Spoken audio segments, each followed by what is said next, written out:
I do have time. Okay. Yeah, I do want to. I want to take my 5 minutes for sure. The question here is really not so much about Article 370. The fundamental question here is about the consent of the people. If something is being carried out, if my time. If something is being carried out for people's welfare, for their development, then why does it need tens of thousands of troops being brought in? Why does it have to happen overnight without absolutely any consultation of the people, with placing even the pro-India politicians in prison and then depriving the population of the right to say anything? If it is for their good, then why won't anyone of them be allowed to say something about it? This is an egregious human rights violation. It goes against consent, goes against fundamental principles of dissent as they relate to democracy. And as people who are being claimed in the name of a democracy as rights-bearing individuals, this is something that they fundamentally should be allowed to do. This is arbitrary use of power with no accountability. Thank you.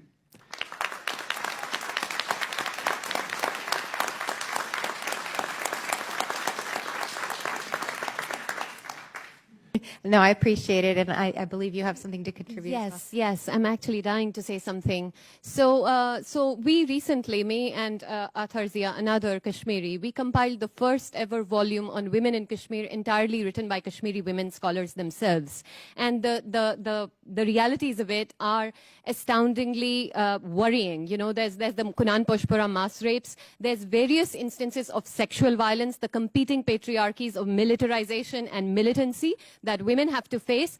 But Kashmir is not backward when it comes to women's rights. In fact, compared to India, it has always been more progressive. In 1944, the New Kashmir Manifesto, this is important. This is important for the world to know. In 1944, the New Kashmir Manifesto actually specifically had a whole section on gender rights, which if you read today sounds progressive, and is. So Kashmiri women have always had their rights. In fact, much of what has been going on, this is a very colonial move on the part of the nation states around it, of claiming as if they are liberating Kashmiri women, as if they are mere territory. And in the aftermath of the revocation of Article 370, BJP leaders said, we are going to now marry fair Kashmiri. The first thing somebody wants, before they want human rights, they want to live.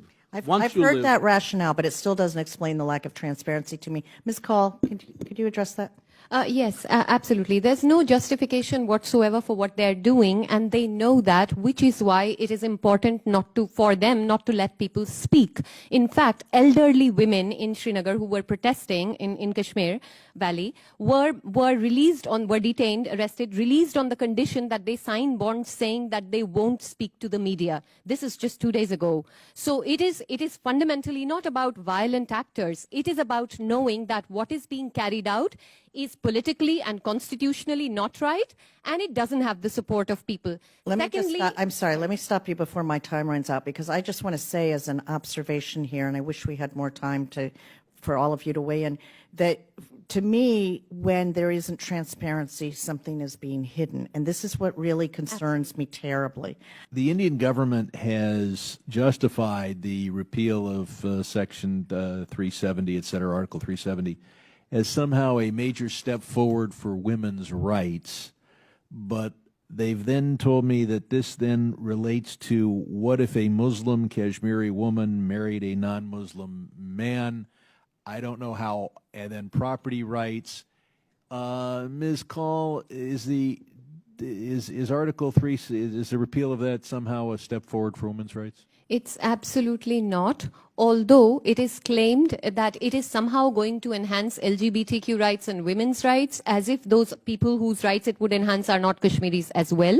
Moreover, on both of these cases, in the case of the LGBTQ rights as well as in women's rights, there are already prior judgments of the courts. I've got this here, that the Jammu and Kashmir High Court in October 2002, in a case on State and Others versus Dr. Sushila Sahni, struck down the proviso of the fact that the state subject with permanent residency law, according to which women marrying outsiders would lose their permanent status. So this was already removed in 2002, and it is a red herring to say that this is somehow going to help women's rights. Like with all of the other things, these are just instruments used to justify that, that emancipation and liberation narrative. Yeah. And Dr. Kool, you have the distinction of being both a scholar of democracy and feminism, as well as being the first Kashmiri woman ever to have a novel published in English. Would you weigh in on this particular issue of feminism yes, and women's I want rights? to speak as a politics and IR person with that hat on. So I just want to say that you're absolutely right. This, when we express concern about enforced disappearances in other parts of the world, that is precisely why we should care. Parveena Ahangar, who's the chairperson of the Association of Parents of Disappeared People, whose son was a victim of that, and she's been leading that struggle for 20 plus years.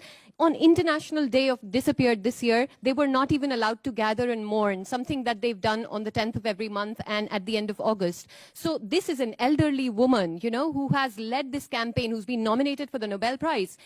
People, activists, peaceful people even are not allowed that space. So everyone is being pushed towards this, this kind of, and as Angana pointed out, I do want to say that the Hindutva ideology, the political use of Hinduism, religion is neither a necessary nor a sufficient condition for violence. No religion is. So this is not about Hinduism. It's about the political use of Hinduism that is being made to convert India into a Hindu nation, where after the revocation of Article 370, BJP leaders have said, we want to go to Kashmir and marry fair women now. And that's literally, like, that's the level at which this whole thing is, that it's this exotic other. And the reason that all of this continues, the question of territorial integrity, it's really not simple. It's, yeah, the British did what they did, but we're in the world now. And as the statement says, outside your archives, the past is a prologue. The future is the story that we have to write right now. It's not a simple question of territorial integrity, because Article 370 according to which Kashmir had its own constitution, its own flag, and its control over defense, except for defense, telecommunication, and external affairs, Kashmir was autonomous. That autonomy has been literally taken away, overnight. And that was the article that was keeping that political dispute in some sort of a frozen zone. Now that's gone. And what we are fearing is the worst to come. All right.